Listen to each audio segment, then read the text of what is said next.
Hello बच्चों, कैसे हो आप सभी। वैसे तो मुझे पता है कि आप सभी बहुत अच्छे हैं। मैं आज फिर एक और कहानी लेकर आई हूं आपके लिए और मुझे यकीन है कि ये कहानी भी आपको जरूर पसंद आएगी। तो चलिए कहानी शुरू करते हैं। बच्चों, अकबर और बीरबल के बारे में तो आप सभी जानते हैं। इनके किस्से और कहानियां बड़े ही मशहूर हैं। जब भी बादशाह अकबर को किसी भी तरह की समस्या होती या कोई भी सवाल उनके मन में उठता तो वो तुरंत उसे बीरबल के सामने रख देते थे और बीरबल उसका समाधान चुटकियों में कर देते थे। एक बार की बात है कि बादशाह अकबर का दरबार लगा हुआ था। वहां पर सभी दरबारी मौजूद थे। तभी बादशाह अकबर के मन में 3 सवाल आते हैं जिन्हें वो अपने दरबारियों के सामने रखते हैं और उनका जवाब देने के लिए कहते हैं। वो कहते हैं, मेरे प्रिय दरबारियों, मैं तुम सभी से 3 सवाल करना चाहता हूं और मैं चाहता हूं कि तुम सभी उनके ठीक ठीक जवाब दो। तो सभी दरबारी कहते हैं, बताइए महाराज, क्या सवाल हैं आपके। तभी बादशाह अकबर कहते हैं, मेरे 3 सवाल हैं। पहला, भगवान कहाँ रहते हैं। दूसरा, भगवान को कैसे प्राप्त किया जा सकता है। और तीसरा, भगवान क्या करते हैं। सभी दरबारी एक दूसरे का मुंह देखने लगते हैं। उन्हें अंदाजा नहीं था कि अकबर इतने कठिन सवाल उन लोगों से पूछने वाले हैं। सभी कहते हैं, महाराज, इस सवाल का जवाब देना तो बड़ा ही मुश्किल है। तभी बादशाह अकबर बीरबल की तरफ मुड़ते हैं और उनसे कहते हैं, बीरबल, क्या तुम मेरे इन तीनों प्रश्नों के उत्तर दे सकते हो। बीरबल कहते हैं, जहां पना, मैं आपके तीनों प्रश्नों के उत्तर दे सकता हूं, लेकिन आज सभा समाप्त होने का वक्त हो गया है। कल सुबह जब सभा प्रारंभ होगी तब मैं आपको इन तीनों प्रश्नों के उत्तर दूंगा। इसके बाद सभी दरबारी अपने अपने घर चले जाते हैं और बीरबल भी अपने घर आ जाते हैं। लेकिन उनके दिमाग में बड़ा ही घमासान मचा हुआ था, क्योंकि इन तीनों के ठीक ठीक जवाब तो बीरबल को भी नहीं आते थे। बीरबल का बेटा जब अपने पिता को परेशान देखता है तो उनसे पूछता है, क्या हुआ पिताजी, आज आप बड़े परेशान नजर आ रहे हैं। बीरबल कहते हैं, दरअसल बादशाह अकबर ने आज हमसे 3 प्रश्न पूछे हैं पुत्र, और मुझे उनके जवाब ठीक ठीक से नहीं आते। अच्छा पिताजी, मुझे बताइए, बादशाह अकबर ने आपसे कौन से 3 सवाल पूछे हैं। बीरबल कहते हैं, उन्होंने पूछा है कि भगवान कहाँ रहते हैं, भगवान को कैसे प्राप्त किया जा सकता है और भगवान क्या करते हैं। ओह, ये तीनों प्रश्न तो बड़े ही आसान हैं। बीरबल के बेटे ने कहा, इनके जवाब तो मैं यूं दे दूंगा चुटकियों में।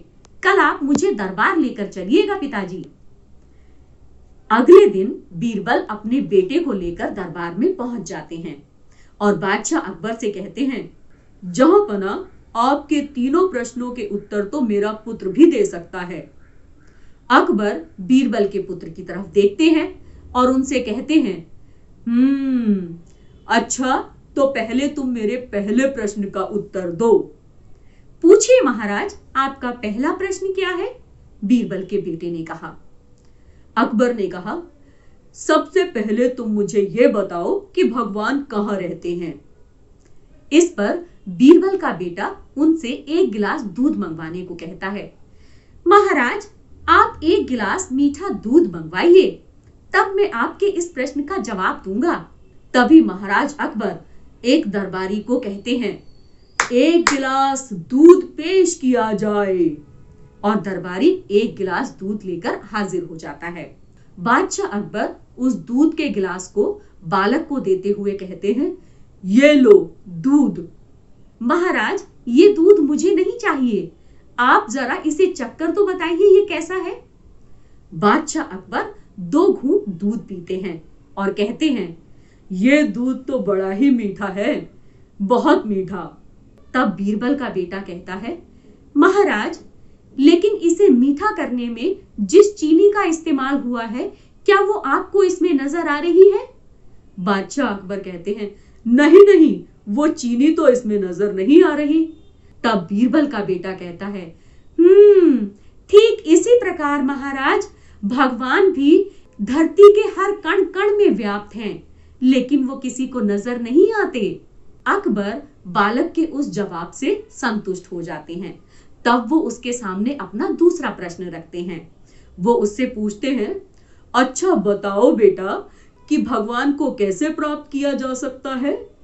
तब बीरबल का बेटा उनसे 1 लोटा दही मंगवाने के लिए कहता है।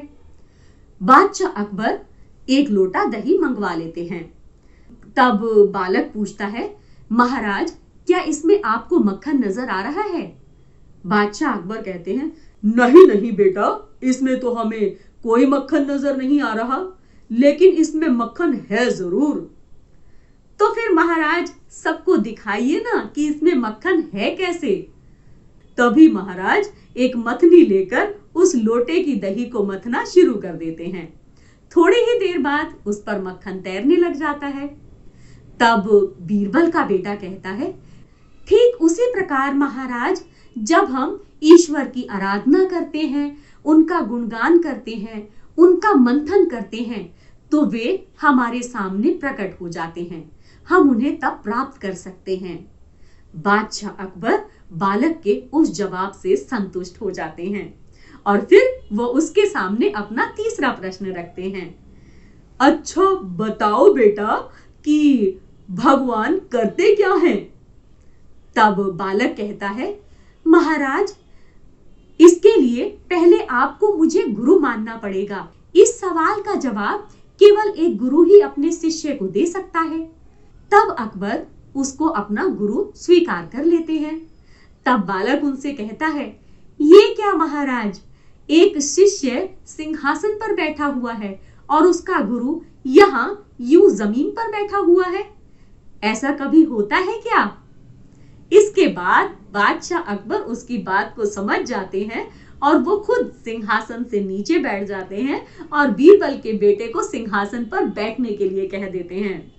बीरबल का बेटा सिंहासन पर बैठ जाता है और सिंहासन पर बैठते ही वो उनसे कहता है, महाराज ठीक इसी तरह भगवान भी राजा को रंक और रंक को राजा बना सकते हैं। बादशाह अकबर उसके इन तीनों जवाब से संतुष्ट हो जाते हैं। तो बच्चों, कैसी लगी आपको मेरी ये कहानी? मुझे कमेंट बॉक्स में लिख करके जरूर बताना। हमारे चैनल को लाइक करें, शेयर करें और सब्सक्राइब करें। अपने दोस्तों को भी ये कहानी दिखाना मत भूलना। उन्हें भी बचपन चैनल को सब्सक्राइब करने के लिए कहें। आज के लिए बस इतना ही। आपसे फिर मिलूंगी एक और कहानी के साथ। तब तक के लिए बाय बाय, टेक केयर।